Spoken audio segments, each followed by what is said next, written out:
Hello friends, welcome back to our channel Ganesh kitchen. ఇవాల్టి వీడియోలో పెసరపప్పు సగ్గుబియ్యం కాంబినేషన్లో ఒక మంచి టేస్టీ పాయసంని ఎలా తయారు చేసుకోవాలో చూసేద్దాము. మనకి ఎండాకాలంలో వంటికి చలువ చేయడానికి ఈ పెసరపప్పు సగ్గుబియ్యం పాయసం చాలా బాగా ఉపయోగపడుతుందండి. అలాగే టేస్ట్ కూడా చాలా బాగుంటుంది. మరి ఈ టేస్టీ పాయసాన్ని ఎలా తయారు చేసుకోవాలో ఆ ప్రాసెస్ ఏంటో చూసేద్దాం. ముందుగా మనం ఇక్కడ పెసరపప్పును నానబెట్టుకోవాలండి. నేను ఇక్కడ ఈ కప్పుతో అరకప్పు పెసరపప్పును తీసుకొని నానబెట్టాను. నేను ఇక్కడ తొక్కతో ఉన్న పెసరపప్పును నానబెట్టుకున్నానండి. మీరు కావాలి అంటే తొక్కలేని పెసరపప్పును కూడా తీసుకోవచ్చు. పెసరపప్పుని శుభ్రంగా క్లీన్ చేసుకొని ఒక గంట సేపు పక్కన పెట్టి నానబెట్టుకోవాలి. అలాగే మనం ఏ కప్పుతో అయితే పెసరపప్పు తీసుకున్నామో అదే కప్పుతో అరకప్పు సగ్గుబియ్యాన్ని కూడా 1-2 సార్లు శుభ్రంగా క్లీన్ చేసుకొని 1-2 గంటల సేపు నానబెట్టుకోవాలి. ఇప్పుడు స్టవ్ మీద గిన్నెను పెట్టుకొని ఇందులోకి మనం ముందుగా నానబెట్టుకున్న పెసరపప్పును వేసుకోండి. అలాగే 1 కప్పు పెసరపప్పుకి 3 కప్పుల నీళ్లు వేసుకోవాలి. మనం ఇక్కడ అరకప్పు పెసరపప్పు తీసుకున్నాం కదండి, 1.5 కప్పు వేసుకుంటే సరిపోతుంది. ఈ పెసరపప్పుని మధ్యలో కలుపుకుంటూ మెత్తగా అయ్యేంత వరకు ఉడికించుకోవాలి. చూసారు కదా, పెసరపప్పు ఈ విధంగా మెత్తగా అయ్యేంత వరకు ఉడికించుకోవాలి.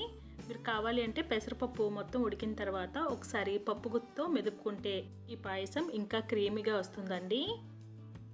ఇలా పెసరపప్పు మొత్తం ఉడికిపోయాక ఇప్పుడు ఇందులోకి మనం ముందుగా నానబెట్టుకున్న సగ్గుబియ్యాన్ని కూడా వేసేసుకొని తిరిగి మళ్ళీ ఒకసారి ఇదంతా కలిసే విధంగా చక్కగా కలుపుకోవాలి.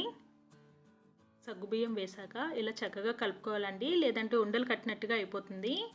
ఇలా అంతా కలిసేలాగా కలుపుకున్నాక ఇప్పుడు ఇందులోకి 1 కప్పు కాచి చల్లార్చిన పాలను వేసుకోండి.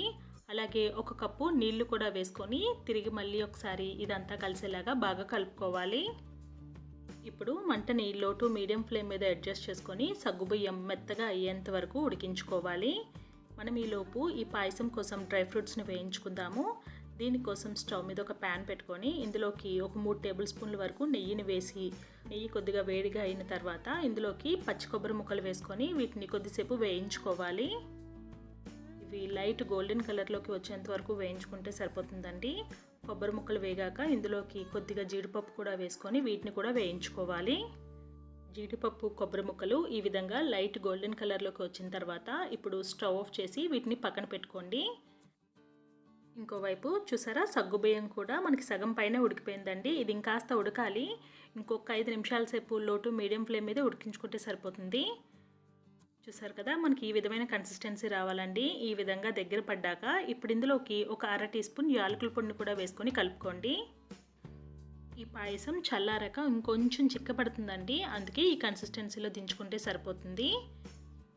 ఇలా యాలకుల పొడి మొత్తం కలుపుకున్నాక ఇప్పుడు ఇందులోకి మీకు రుచికి తగ్గట్టుగా బెల్లంని కూడా యాడ్ చేసుకోండి. నేను ఇక్కడ 3/4 కప్పు బెల్లం పొడిని వేస్తున్నాను. మీరు కావాలి అంటే ఈ బెల్లం పొడి ప్లేస్లో బెల్లంని తురుముకొని కూడా వేసుకోవచ్చండి. మీరు స్వీట్ తక్కువ తిన్న వాళ్ళైతే 1/2 కప్పు బెల్లం వేసుకుంటే సరిపోతుంది.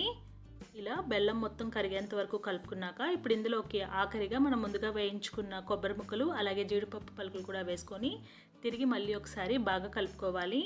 ఇలా అంతా కలుపుకున్నాక ఇప్పుడు స్టవ్ ఆఫ్ చేసి దీన్ని పక్కన పెట్టి కొద్దిసేపు చల్లారనివ్వండి. చూసారా, కొద్దిగా చల్లారిన తర్వాత మనకి కన్సిస్టెన్సీ ఈ విధంగా ఉంటుంది. మరీ ఎక్కువగా గడ్డకట్టినట్టుగా అయిపోదండి, కొద్దిగా చిక్కపడుతుంది అంతే.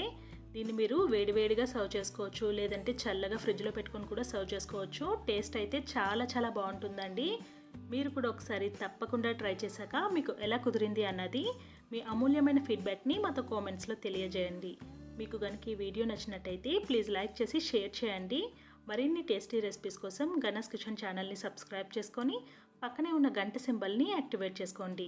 దీనివల్ల మేము పెట్టే లేటెస్ట్ వీడియోస్ అన్నీ మీకు నోటిఫికేషన్గా వచ్చేస్తాయి. Thank you so much for watching this video.